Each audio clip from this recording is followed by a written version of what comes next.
Welcome to NABOR's Allied and Affiliate Spotlight Show, the show that gives you tips and strategies, tools and resources to help you save time and money, streamline your daily tasks, grow your business, and help you become a more successful and advance your career. My name is McCloskey, and I'm the president of NABOR and your host. Hi, so please meet William Staros from Gulf Coast Charter School. Tell us a little bit about yourself. Yeah, so I'm principal here at Gulf Coast Charter. We're a K through 8 STEM charter school located at Airport and Radio. We have about 620 students here, and we also have a small VPK program in the back for our 3 and 4-year-old students as well. Hi, Kevin. Please tell us a little bit about your business. Sure. Thank you, Corey, for having me. My name's Kevin Lotus. I'm the founder and owner with my wife of Lotus Law Group, PLLC. We are a full-service real estate-oriented law firm with offices in Mercado. We opened our offices in 2017, and as I mentioned, we're focused on real estate. We practice real estate law, both residential and commercial, and we have a staff of nearly 10 now. So we're definitely on the grow, and we are definitely having no trouble keeping busy in this in these times, as I'm sure everybody is in that same boat. Absolutely. Awesome. Good stuff. But we focus on real estate. We represent buyers and sellers in residential and commercial transactions. We represent in about 12 to 1,400 residential transactions a year. And I've been doing this now for right about 27 years, 25 of those here in Naples. And, going to our own firm was definitely a change when we opened up our firm 4 years ago. I had been a partner for almost a dozen years with a large national firm. My wife had also practiced with a large national firm.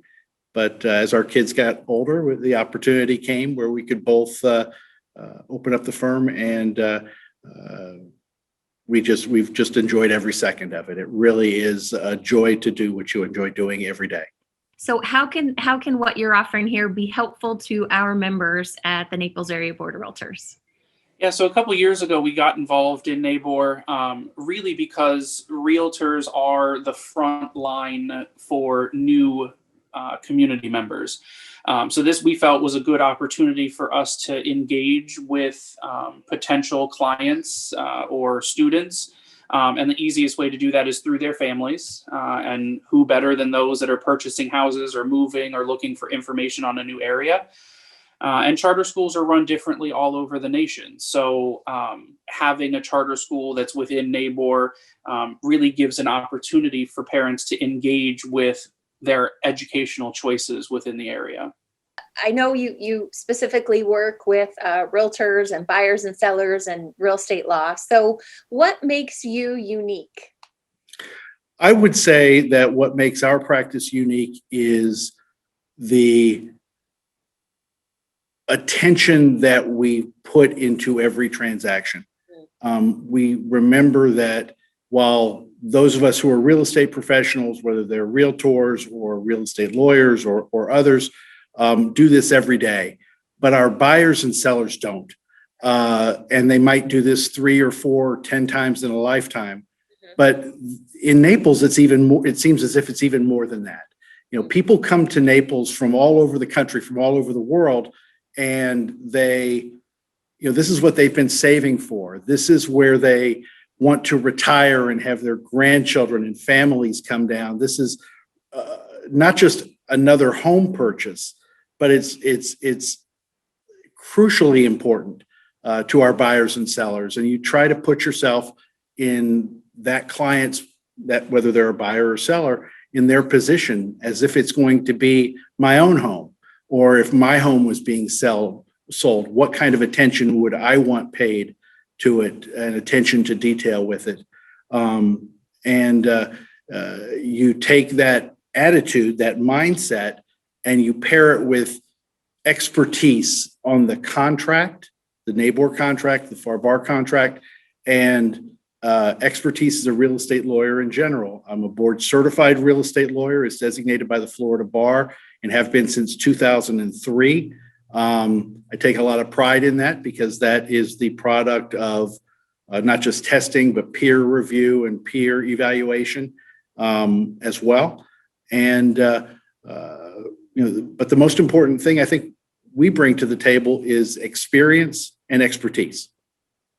That's wonderful. I think from time to time, I think us as realtors, since we do this all the time, we have this expectation that our buyers and sellers have a full understanding of it. So, that hand-holding service that you provide, I think is absolutely wonderful. So thank you for that. Sure. No, absolutely. Again, it's something that, some days every day is different. Every transaction is different. Every client is different. But at the beginning of the day, it's still fun to do this, fun to come to work every day. And the thing that I enjoy the most about it is getting to know not just the buyers and sellers whom I represent, but the realtors who I work with every day, who are just as committed to making sure that buyers and sellers not only get what they want, get what they ultimately seek, but that they know what's coming. Mm-hmm. One of the things I've always kind of said is there's no such thing as a good surprise in real estate. Surprises are great for Halloween, Right. Christmas morning, children's birthdays, but I've never picked up the phone and said to a client, hey, there's this thing that's come up, but it's really, really good. Nobody likes a surprise. So a hugely important part of the process is to make sure that buyers and sellers have a reasonable and proper expectation of what to expect, Mm-hmm. and an understanding that even though they might come from another state where procedures and laws and contracts are different, those are different than what we have in Florida. And so you try to work with my realtors that I work with, not just once a contract comes in the door or contract lands on my desk, but often I'm called upon or consulted by the agent working to put the deal together. How can I best, here's what my client is looking to do, here's his or her particular situation. How do I come up with language that in the contract or in the document that implements that in a way that fully protects my client? Right. What's the number one question you get asked about charter schools? The question you asked me a few minutes ago of what makes us different, or what makes a charter school separate from a public school. So that's probably our biggest. Our second biggest is what are our class sizes. Mm-hmm. And charter schools typically are smaller than our surrounding schools. Like I said, we have 620 kids kinder through 8th. Your typical 6 to 8 is about 1,300 in this area. So it really gives us an opportunity to pinpoint what kids need and what their parents need, and to really open that line of communication. Awesome. So this might be obvious to some, but maybe not to others. So do you have to pay for charter school? You do not. We do have an application process, and really that's just to help us with the lottery process. And so in a traditional public school, any student that applies gets in because they live in a specific zone. But here at a charter school, you can live anywhere. As I said, we're at Radio and Airport, but we've got students that come in from Marco. They come down from Fort Myers because parents live or work in this general area. And so they do have to apply with an application, and that helps us figure out how many kids we're going to be able to fit in a specific grade level. If we have too many, then all of those applications go into a random lottery based on when they applied. And from there, we draw whatever number of student seats we have available. Thinking about today's market that we're in, what's the top question you get asked? In today's market, well, a lot of people would love to know what's going to happen tomorrow. They think that in my desk, I've got a crystal ball. Right. Unfortunately, I don't have that. But it's sort of a combination of new kinds of questions, just like in the 10 years ago when we were dealing with short sales. Mm-hmm. And that was a new kind of phenomena. and you had to be able to navigate clients through that, because that was a different kind of transaction. In this market, there's a lot of discussion of escalation clauses or backup contracts or those kinds of things. How do I make my offer more attractive from a legal standpoint? Those kinds of things. So those are some of the newer kinds of questions that I think I get based on the market, but it's still a lot of the same kinds of questions that I would get in any market. Is it more expensive to use a lawyer than a title company? And the answer to that generally is no. Or how much per hour am I paying to do this? And most real estate lawyers, or many real estate lawyers I know with our firm mostly, we charge on flat fee basis. And that sets the expectation right up front. Again, nobody likes to get a big bill at the end they didn't expect. Nobody likes a surprise.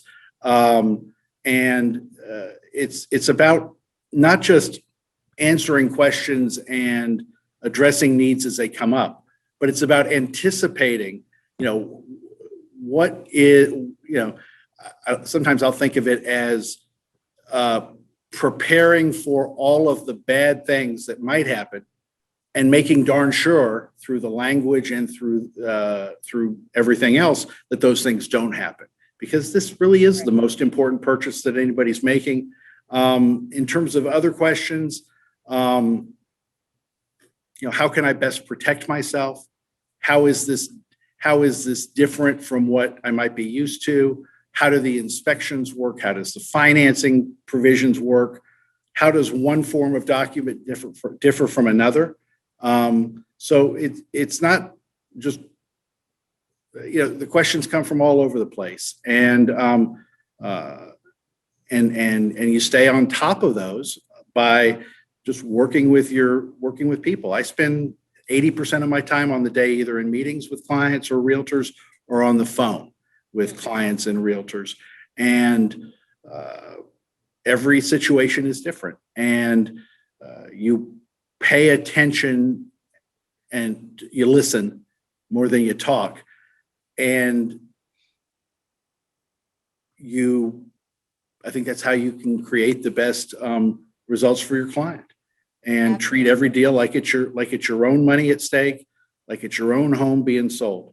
And of course you have to stay current. Obviously I have served on NABOR's Legal Resources Committee for 20 years if it's been a day. I've chaired the committee twice. I do a lot of teaching, as you know, for NABOR. I do a lot of writing for NABOR, and I enjoy that. I think that helps elevate the knowledge base of our members.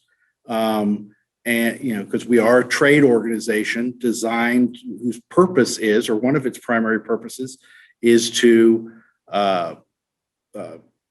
make sure that our members are armed with the information and forms and documents that they need to practice their profession in a way that benefits the public. Absolutely. And we are very thankful for all your years of gifting time and writing and wonderful, wonderful stories. Tell me your favorite memory this year of working at Gulf Coast Charter School. Memory in terms of being online, I think, is just the theme of resiliency. Mm-hmm. We started our school year about 3 weeks later than we traditionally do, very end of August. But we were back in person from that point onward. We started with about 170 students online. We're down to about 20 that still remain online for health reasons. But I think the biggest thing that sticks out to me is just the ability for teachers to be resilient. They snapped right back in as though we didn't have a 6-month summer. And the same thing with the kids. We made a conscious decision this year to just roll student classes up. And so we did that so that when they came back to school this year, they were able to see the students that they were with the previous year that they didn't get to say goodbye to. And that really helped with the social emotional aspect, the mental health aspect, and just gave them some continuity that we knew was super important. But they too are just like rubber balls. I mean, they got bounced all over the place at the end of last year between in and online and then long summer. And they came back ready to go this year. So I think that's what stands out to me the most.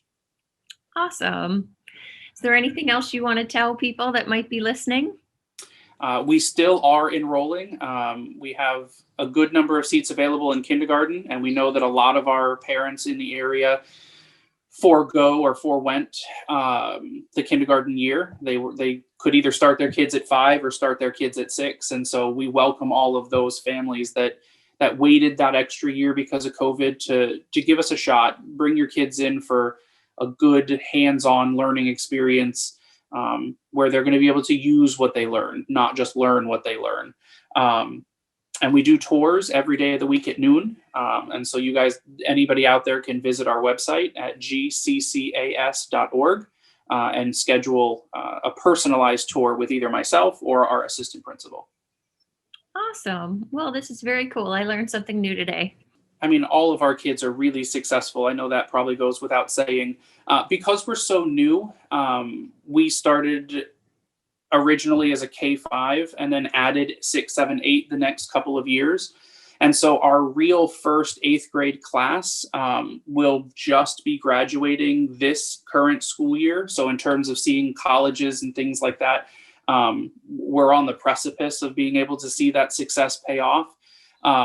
But knowing the number of our students that have gone to FBA or they've gone down to Marco Island Academy or to Lorenzo Walker, a lot of our students are really excelling in having selected their career choice already. I think that's something that our hands-on work really gets to do.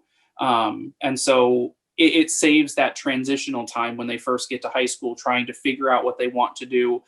They can dive immediately into very specific volunteer opportunities or looking at specific colleges or looking at specific scholarships. And so I think we're going to see the fruit of that labor here over the next couple of years as they make that transition over to high school or to college. So obviously don't tell us any names. Do you have any stories do you have a story that you can tell us that maybe stands out over your career of helping a buyer or seller? Sure. More than I could recount here.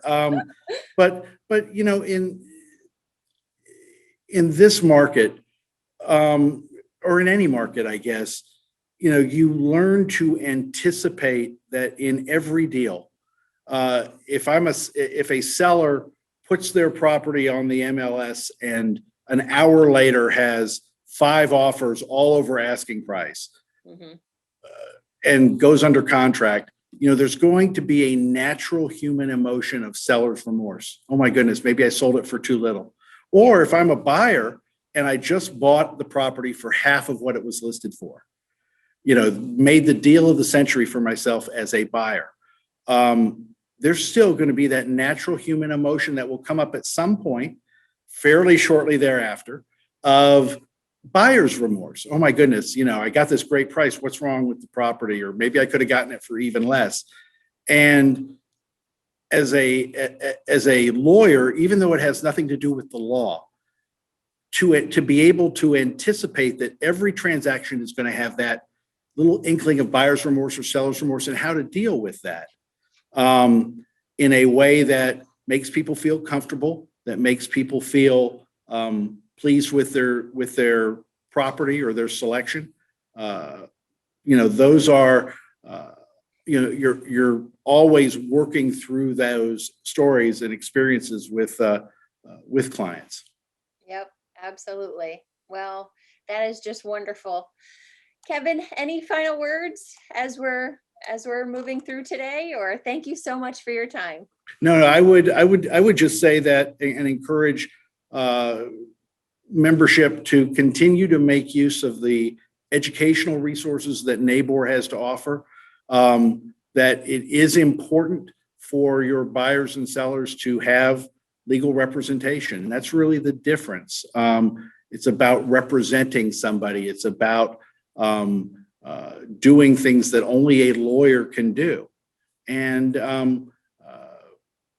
you know, to understand that it's not a significant, if any, increase in expense, but Right, there's right. this huge bucket of protection that comes from that for the buyer or seller. And whether that's me or whether that's more than 100 other very skilled real estate lawyers in this community, that's something that buyers and sellers, as well as the realtor community, have the ability to draw upon. And I'm pleased to call Naples home, and it's a great place to practice real estate. And I really enjoy working with NABOR and all of its members. Well, wonderful. Oh my goodness. Thank you so much. Such wonderful words. Oh, thank so you. much.